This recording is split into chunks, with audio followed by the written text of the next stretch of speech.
और चलिए सीधा आपको राजस्थान के भिलवाड़ा ले चलते हैं, जो इस वक्त मुख्यमंत्री डॉक्टर मोहन यादव की मौजूदगी है। क्या कुछ कह रहे सुनिए। जो थानापति, महामंडलेश्वर, कई सारे अलंकरणों के साथ उनका मैं पुनः वंदन करता, अभिनंदन करता हूं, आपके माध्यम से स्वागत करता हूं।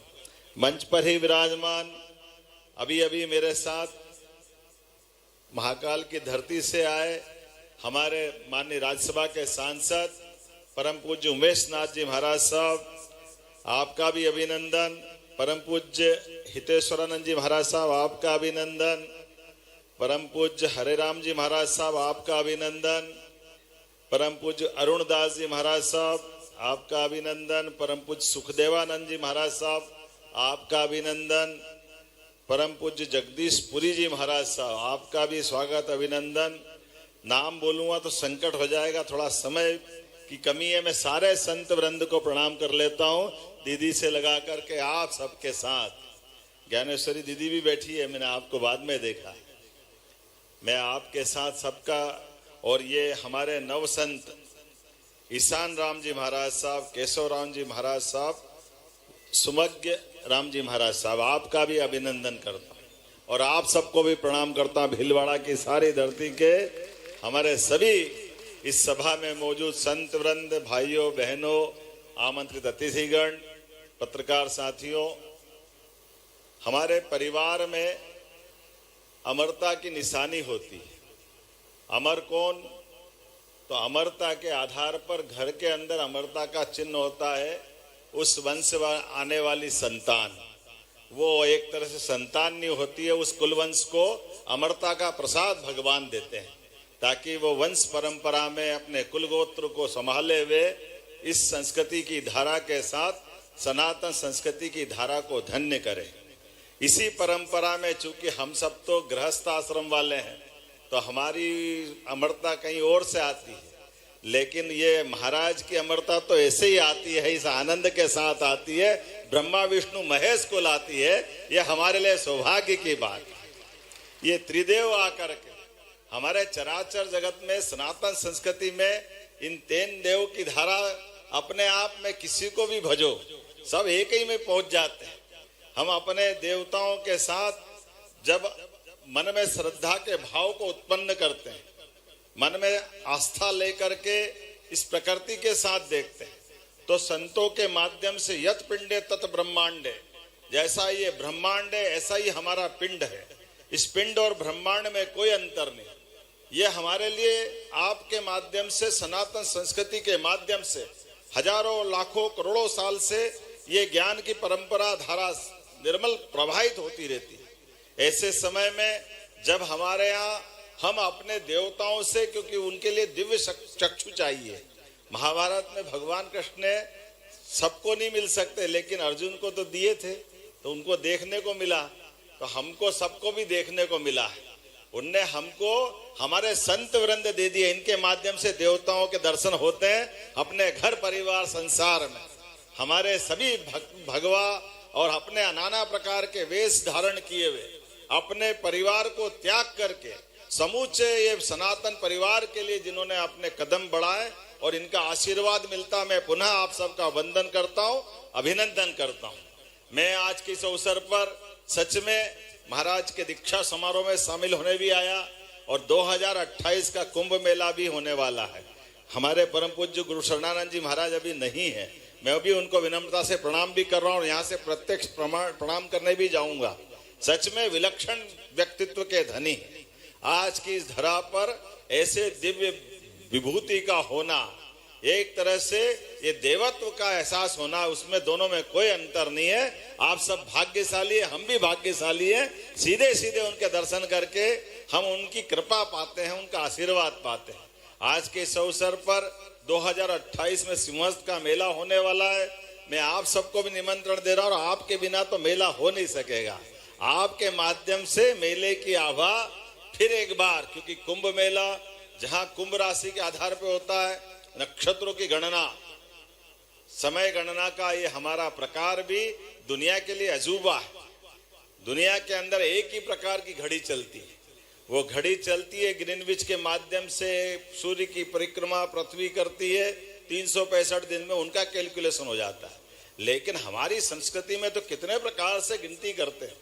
हमारे यहाँ सूर्य से भी गिनती करेंगे, 12 राशियों से भी गिनती करेंगे, 27 नक्षत्र से भी गिनती करेंगे।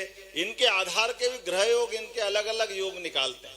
और उन योगों से जब बृहस्पति सिंह राशि में प्रवेश करेंगे तो वहां तो कुंभ होता है। जब कुंभ में प्रवेश होता है, यहाँ बृहस्पति का सिंह में प्रवेश होता है, तो हमारे लिए सिंहस्थ कहलाता है। ऐसे में वो विश्व का सबसे बड़ा मेला, भारत का सबसे बड़ा मेला, और वो आप हम सबका सनातन धर्म का मेला, जिसके माध्यम से हम अपने उस भाव को फिर जागृत करते हैं। कुंभ में स्नान, स्नान का मतलब एक डुबकी लगाना नहीं। जैसे हम अपने प्रतिदिन जल के पास जल से स्नान करते, स्फूर्ति भी पाते, जल से चेतना भी पाते।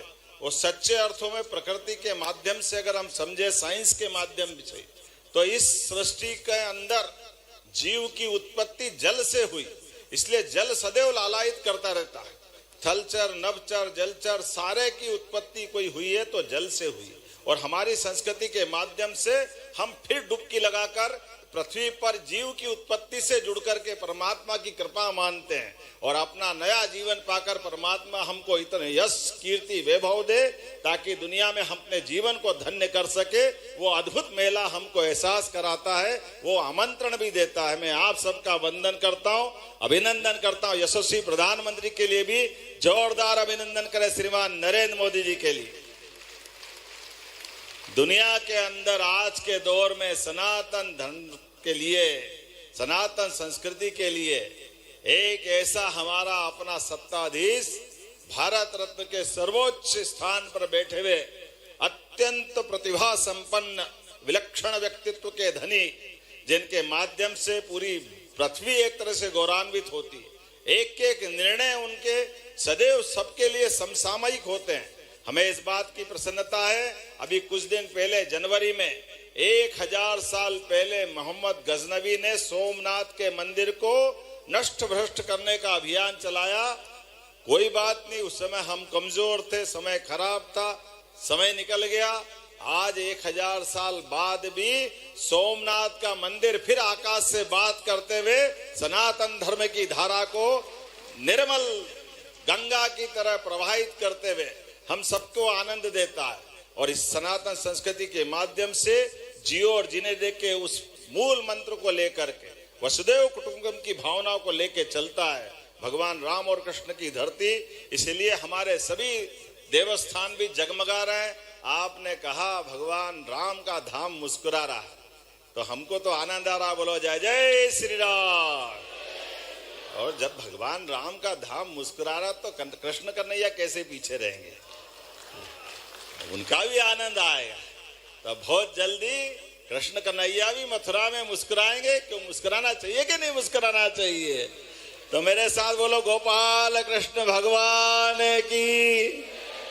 जब बाबा महाकाल का आंगन जगमगा रहा 2022 के बाद, बाबा विश्वनाथ का धाम आनंद से जगमगा रहा है, तो केवल मथुरा ने, अब तो एक एक देवस्थान की सारी लीलाएं जहां जहां भगवान के चरण धरे, हमारी सरकारों के माध्यम से अद्भुत, वहां भी हम उन सारे कामों को करने जा रहे हैं। वो हमारा मंदाकिनी के किनारे का चित्रकूट धाम, जहां भगवान ने 11 वर्ष मध्य प्रदेश में गुजारे थे, चित्रकूट भी अद्भुत हो रहा है, उज्जैनी भी अद्भुत हो रही। जहां जहां भगवान कृष्ण की लीला हुई, एक एक स्थान को हम देवस्थान की तरह विकसित करते हुए धार्मिक पर्यटन की दृष्टि से बढ़ावा देने के लिए, आस्था को पुनर्प्रतिष्ठित करने के उस महासंकल्प की तरह बढ़ रहे हैं। आइए हम सब मिलकर के पुनः आज के इस बहुत भव्य दिव्य कार्यक्रम में, मैं महाराज जी आपका 2 रिश्ता हो गया है। राजस्थान का तो आपका है ही, और हमारा मध्य प्रदेश से भी है, और आप तो राम परंपरा से जोड़ते हैं। तो राम के अगर मैं धृष्टता नहीं करूं तो राज से राजस्थान और म से मध्य प्रदेश, दोनों से रिश्ता जोड़ करके हमने आपके सबके बीच पुनः भगवान राम के उस काल से जोड़ करके आनंद के हिलोरे लेते हुए पुनः आपका वंदन करता हूं, अभिनंदन करता हूं। और आपने अपने इस दीक्षा समारोह के माध्यम से सब कुछ जुटा करके वापस उस भाव को जागृत करने का प्रयास किया जिससे आस्था मजबूत होती है। मैं मध्य प्रदेश के साथ साथ राजस्थान सरकार के मंत्री का भी अभिनंदन करना चाहूंगा। आपके माध्यम से मेरे मित्र माननीय भजन लाल जी, जोरदार माननीय भजन लाल जी मुख्यमंत्री का भी अभिनंदन करें। वो भी गिरिराज के भगत है, नाम ही भजन है तो भजन ही करेंगे और जाएंगे कहाँ। तो हमारे लिए सौभाग्य की बात है, मोदी जी के आशीर्वाद से कहीं मोहन मिल जाता है, कहीं भजन मिल जाता है। यही तो राम मिलने वाली बात हो जाती है, और कहां से मिलते हैं। ये समय हमारे लिए है। एक बार फिर माननीय सांसद जी का भी जोरदार अभिनंदन करें, हमारे बीच माननीय सांसद जी का भी। और पुनः आप सबसे ये संक्षिप्त मुलाकात जरूर हुई, लेकिन ये बार बार होती रहेगी इसी कामना के साथ। पुनः मैं आपका वंदन करता हूं, अभिनंदन करता हूं और आप सबसे जाने का आशीर्वाद चाहता हूं। बोले जय श्री महाकाल, राम राम सा।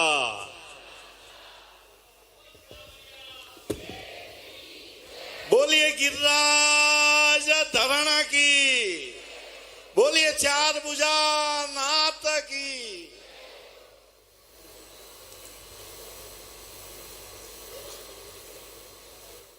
मुख्यमंत्री डॉक्टर मोहन यादव को आपने सुना। देखिए, तमाम साधु संत समाज को सिंहस्थ 2028 में जो कि मध्य प्रदेश में होने जा रहा है, न्योता आमंत्रण देते नजर आए। और इसके साथ ही इस महत्वपूर्ण कार्यक्रम में भी मुख्यमंत्री डॉक्टर मोहन यादव की मौजूदगी, उपस्थिति देखने को मिली है। तो देखिए, महोत्सव के समापन कार्यक्रम में मुख्यमंत्री डॉक्टर मोहन यादव ने शिरकत की।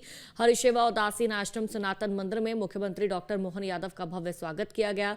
और समापन कार्यक्रम की तस्वीरें आपको दिखा रहे हैं। मुख्यमंत्री डॉक्टर मोहन यादव को सुनने के लिए देखिए किस तरह तमाम जो भारी तादाद में लोगों का हुजूम है वो नजर आया।